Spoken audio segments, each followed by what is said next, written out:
मंजिल जब साफ हो तो जो भी आप स्टडी करते हैं वो इंटरेस्टेड बन जाता है, और जो जिसका मंजिल साफ नहीं हो तो मिक्स कर देता है कि पढ़ाई में आनंद आना चाहिए। पढ़ाई में आनंद उसी को आता है, वैसे तो देखिएगा पढ़ाई में आनंद किसी को नहीं आता है, लेकिन जिसको आनंद आता है तो उसके लिए पढ़ाई नहीं है। हर कोई सचिन तेंदुलकर नहीं बन जाता है, ठीक है। तो बिल्कुल अगर कोई काम करते हैं बिल्कुल फोकस वे में करना चाहिए। तो आज चलिए छोड़िए उन सारी बातों को, आज हम लोग चलें, जो मेरा विषय है वो है आज संविधान सभा। संविधान सभा क्या है? सबसे पहली बात है कि संविधान सभा है क्या। तो संविधान सभा कुछ भी होता है उसका कुछ लक्ष्य होता है। आप जो कुछ काम करने के लिए जा रहे हैं उसका कुछ लक्ष्य होता है। आप जो स्टडी कर रहे हैं उसका कुछ लक्ष्य है। आपको लक्ष्य है कि आप बेरोजगारी से हटें। किसी का लक्ष्य है जो टारगेट फिक्स करना कि मुझे यूपीएससी करना है हर हाल में, मुझे ऑफिसर बनना है हर हाल में। तो इस प्रकार से आपकी भी पढ़ाई का कुछ लक्ष्य होता है, कुछ टारगेट होता है। उसी प्रकार से कोई भी संस्था कोई भी है, जैसे संविधान सभा है, इसका भी कुछ लक्ष्य होगा। तो इसका लक्ष्य है संविधान का निर्माण करना। तो संविधान का निर्माण करना, चूंकि ब्रिटिश काल की बात है, ब्रिटिश काल में जैसा हम जानते हैं कि हम आज़ाद नहीं थे और हम भारत ब्रिटिश के शासन के अधीन था। तो अब ब्रिटिश शासन के अधीन था तो अब बहुत शोर हो रहा था। हमारे जो राष्ट्रवादी नेता थे वो संविधान सभा की मांग कर रहे थे कि हमें संविधान सभा चाहिए, हमारा अपना संविधान हो, ऐसा हमें चाहिए। अब जैसे विश्व युद्ध प्रारंभ था, सेकंड विश्व युद्ध चल रहा था, तो उस समय में अंग्रेजों की स्थिति डवाडोल हो चुकी थी, क्योंकि राष्ट्रवादी चेतना अपनी पराकाष्ठा पर पहुंच गई थी। तो इस स्थिति में जो था, लोगों को अपने शासन के अधीन बनाए रखना एक चुनौती बन गया था। तो उन्होंने सोचा कि धीरे धीरे, जैसा कि शुरुआत से ही हो रहा था कि धीरे धीरे शासन की ओर, स्वशासन की ओर उनको ले जाया जा रहा था। तो उसी कड़ी में देखेंगे कि संविधान सभा की मांग। तो हम लोग क्या देखें कि संविधान सभा का लक्ष्य था कि संविधान का निर्माण करना। तो आखिर संविधान सभा का मांग जो है, चूंकि हम जानते हैं कि हम ब्रिटिश शासन के अधीन थे, हमारा कोई अपना शासन नहीं था, भारतीयों का शासन नहीं था। तो सबसे पहली बात, तो 1934 में पहली बार जो ये एम.एन. रॉय, जो एक साम्यवादी वामपंथी नेता थे, उन्होंने 1934 में संविधान सभा गठन की मांग की, ताकि भारतीय अपना संविधान खुद से बना सके कि। और दूसरी बात कि दूसरी जब इस तरह की बात हो गई, एम.एन. रॉय ने, अब जानते हैं कि जितने सारे राष्ट्रवादियों का गढ़ था, बंगाल था, बनर्जी, रॉय, जितने सारे हैं, तो देख रहे हैं कि एम.एन. रॉय जो थे वो आपको पहली बार संविधान सभा की उन्होंने मांग की थी ब्रिटिश शासन से। तो कब? 1934 में। दूसरी बार जब मांग उठाई गई थी एम.एन. रॉय के द्वारा पहली बार, तो नेक्स्ट ईयर 1935 में जो भारतीय राष्ट्रीय कांग्रेस है, जो कि एक स्वयं एक बहुत बड़ा संगठन था, और भारतीय राष्ट्रीय कांग्रेस ने 1935 में उन्होंने भी इस मांग को पकड़ लिया और उन्होंने भी संविधान सभा के गठन की मांग की, ताकि भारतीय संविधान का निर्माण किया जा सके। उसके बाद आप देखेंगे 1935 में इन्होंने मांग रखी थी, और 1929 की मांग को, भारतीय राष्ट्रीय कांग्रेस की मांग को, ये अंग्रेज शासन ने स्वीकार कर लिया, सैद्धांतिक रूप से स्वीकार कर लिया था। इसी कारण से क्रिप्स मिशन को, इसके लिए पूरी व्यवस्था, पूरी चीज़ को देखने के लिए कि ताकि संविधान का सभा का गठन हो सके, इसको देखने के लिए ये भारत आए। तो इन्होंने जो अपना प्रस्ताव रखा, तो उसको क्या किया कि मुस्लिम लीग, जो कि स्वतंत्र स्वायत्त पाकिस्तान की मांग कर रहे थे, अलग संविधान सभा की मांग कर रहे थे, उसको ये क्रिस मिशन का जो रिपोर्ट था उसको उन्होंने खारिज कर दिया, विरोध हो गया इसका। इसके वजह से क्या हुआ, फिर दूसरी कमेटी जो आई मिशन भारत में, वो था कैबिनेट मिशन 1946 में आया, और उन्होंने जो प्रारूप दिया संविधान सभा के गठन का, उसमें सभी लोग शामिल हो गए। इस तरह का उसमें व्यवस्था कर दिया गया। तो जितने सारे गुट थे, जितने सारे समुदाय थे, उन्होंने सभी को संतुष्ट करने का प्रयास किया, और इसके द्वारा क्या हुआ कि संविधान सभा का गठन कब सभी को स्वीकार हो गया कि इस प्रारूप के अनुसार, इस योजना के अनुसार संविधान सभा का गठन किया जाएगा। उसमें क्या, मुस्लिम लीग भी तैयार हो गया, भारतीय राष्ट्रीय कांग्रेस भी, और भी छोटे छोटे थे, निर्दलीय थे, बाकी जो अन्य थे समूह थे, छोटे छोटे समूह थे, जैसे दलित समाज के थे, सिख थे, वो सभी गुट जो छोटे छोटे थे, उन सभी ने इसको स्वीकार कर लिया। स्वीकार करने के बाद नवंबर 1946 में संविधान सभा का गठन हो गया। और जब नवंबर संविधान सभा में का उन्हें गठन हो गया, तो क्या हुआ कि अब उसकी बैठकों का दौर प्रारंभ हो गया। उससे पहले क्या है, चुनाव होना है, संविधान सभा कैसे गठन हुआ, उसके सदस्य कैसे आए, कैसे चुनाव हुआ, इसके बारे में हम लोग देखेंगे कि ये जो था, जो योजना रखा गया था, कहा गया था उसमें 389 मेंबर होगा, किसमें, संविधान सभा में। और उसमें कहा गया कि जो ये, उसमें देख लीजिए, जो ब्रिटिश शासन था, ब्रिटिश शासन में 3 प्रकार के जो राज्य थे। एक था देसी रियासत, दूसरा आपका था कमिश्नरों का, जो मुख्य आयुक्तों का प्रांत था वो था, और तीसरा था गवर्नर शासित प्रदेश थे, वो प्रांत था।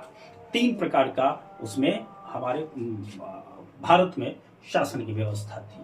तो टोटल मेंबर की इतना रखा गया। योजना क्या, कैबिनेट मिशन का ये योजना हम लोग पढ़ रहे हैं, किस तरह से इन्होंने अपना इसका योजना रखा। उसने कहा कि 389 सदस्य होंगे, किसमें, संविधान सभा में।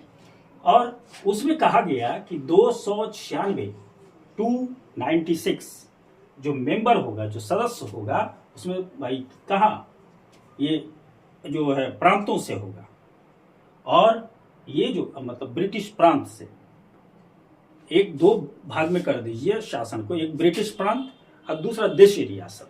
तो ब्रिटिश प्रांत से कहा गया कि ब्रिटिश प्रांत में 296 सदस्य होगा, और 93 सदस्य जो हो गया, 93 जो मेंबर होंगे, सदस्य होंगे, वो देशी रियासत के होंगे।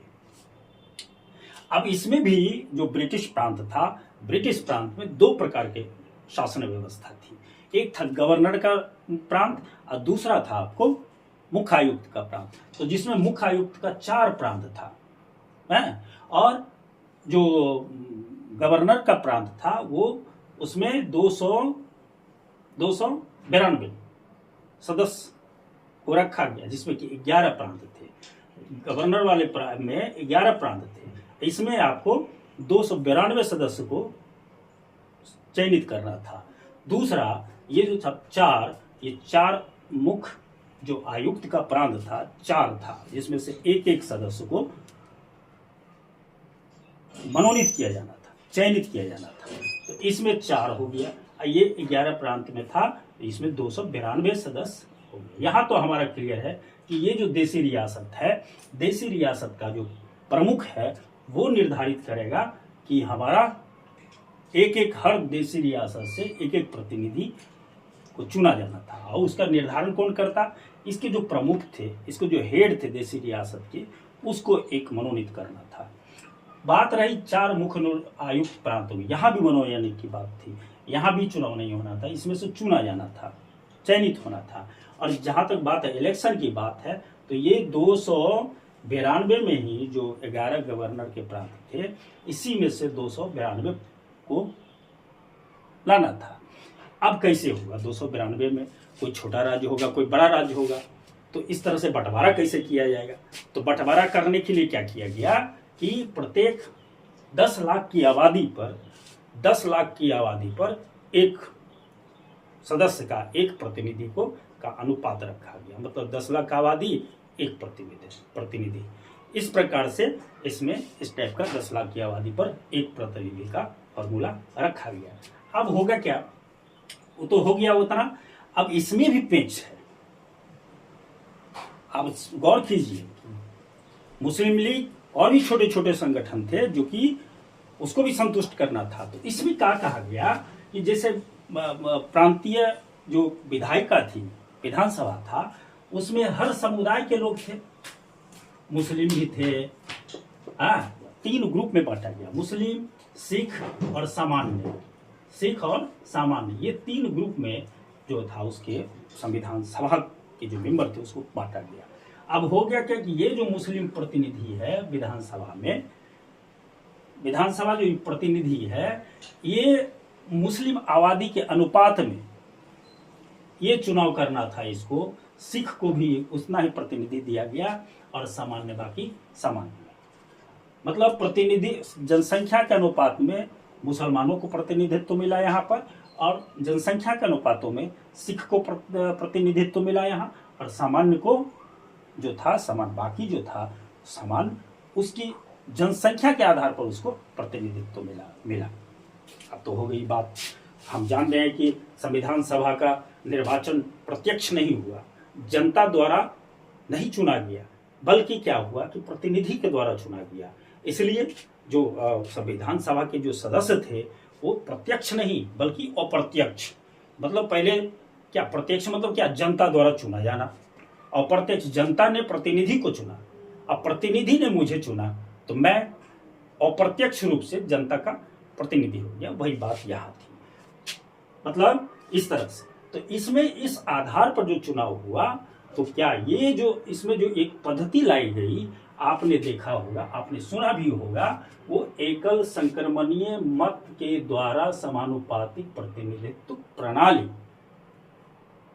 आप इस तरीके को सुने होंगे कि ये था कि एकल संक्रमणीय मत के द्वारा समानुपातिक प्रतिनिधित्व प्रणाली के द्वारा इसमें सदस्यों का चुनाव हुआ। यहां तक मुझे नहीं लगता कि यहां तक कोई समस्या हो, यहां तक बिल्कुल साफ हो गया होगा।